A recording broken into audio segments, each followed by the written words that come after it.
Hey guys, today we are reading 1 Corinthians chapter 7. And today's verse of the day is Romans 12:12. Be joyful in hope, patient in affliction, faithful in prayer. Amen. So you're about to read 1 Corinthians chapter 7. 1 Corinthians chapter 7. Now for the matters you wrote about. It is good for a man not to have sexual relations with a woman. But since sexual immorality is occurring, each man should have sexual relations with his own wife, and each woman with her own husband. The husband should fulfill his marital duty to his wife, and likewise the wife to her husband. The wife does not have authority over her own body, but yields it to her husband. In the same way, the husband does not have authority over his own body, but yields it to his wife. Do not deprive each other, except perhaps by mutual consent and for a time, so that you may devote yourselves to prayer. Then come together again, so that Satan will not tempt you because of your lack of self-control. I say this as a concession, not as a command. I wish that all of you were as I am. But each of you has your own gift from God. One has this gift, another has that. Now to the unmarried and the widows I say, it is good for them to stay unmarried as I do. But if they cannot control themselves, they should marry, for it is better to marry than to burn with passion. To the married I give this command, not I, but the Lord. A wife must not separate from her husband. But if she does, she must remain unmarried or else be reconciled to her husband. And a husband must not divorce his wife. To the rest I say this, I, not the Lord. If any brother has a wife who is not a believer, and she is willing to live with him, he must not divorce her. And if a woman has a husband who is not a believer, and he is willing to live with her, she must not divorce him. For the unbelieving husband has been sanctified through his wife, and the unbelieving wife has been sanctified through her believing husband. Otherwise your children would be unclean, but as it is, they are holy. But if the unbeliever leaves, let it be so. The brother or the sister is not bound in such circumstances. God has called us to live in peace. How do you know, wife, whether you will save your husband? Or how do you know, husband, whether you will save your wife? Nevertheless, each person should live as a believer in whatever situation the Lord has assigned to them, just as God has called them. This is the rule I lay down in all the churches. Was a man already circumcised when he was called? He should not become uncircumcised.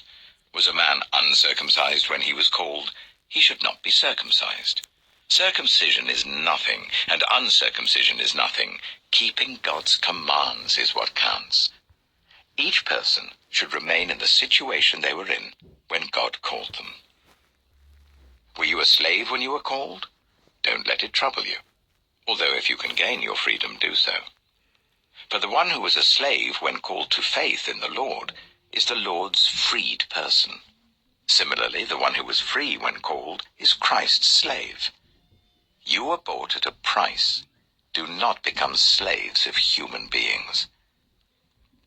Brothers and sisters, each person, as responsible to God, should remain in the situation they were in when God called them. Now, about virgins. I have no command from the Lord, but I give a judgment as one who by the Lord's mercy is trustworthy. Because of the present crisis, I think that it is good for a man to remain as he is. Are you pledged to a woman? Do not seek to be released. Are you free from such a commitment? Do not look for a wife. But if you do marry, you have not sinned, and if a virgin marries, she has not sinned. But those who marry will face many troubles in this life, and I want to spare you this. What I mean, brothers and sisters, is that the time is short. From now on, those who have wives should live as if they do not, those who mourn as if they did not, those who are happy as if they were not, those who buy something as if it were not theirs to keep, those who use the things of the world as though not engrossed in them. For this world in its present form is passing away. I would like you to be free from concern. An unmarried man is concerned about the Lord's affairs. How can he please the Lord? But a married man is concerned about the affairs of this world, how he can please his wife, and his interests are divided. An unmarried woman or virgin is concerned about the Lord's affairs. Her aim is to be devoted to the Lord in both body and spirit. But a married woman is concerned about the affairs of this world, how she can please her husband. I am saying this for your own good, not to restrict you, but that you may live in a right way in undivided devotion to the Lord. If anyone is worried that he might not be acting honorably towards the virgin he is engaged to, and if his passions are too strong and he feels he ought to marry, he should do as he wants. He is not sinning. They should get married. But the man who has settled the matter in his own mind, who is under no compulsion but has control over his own will, and who has made up his mind not to marry the virgin, this man also does the right thing. So then he who marries the virgin does right, but he who does not marry her does better. A woman is bound to her husband as long as he lives. But if her husband dies, she is free to marry anyone she wishes, but he must belong to the Lord. In my judgment, she is happier if she stays as she is, and I think that I too have the Spirit of God. So that was 1 Corinthians chapter 7, and tomorrow we will read 1 Corinthians chapter 8. So that will be all. I'm ending the video here, and you guys have a blessed night. Amen.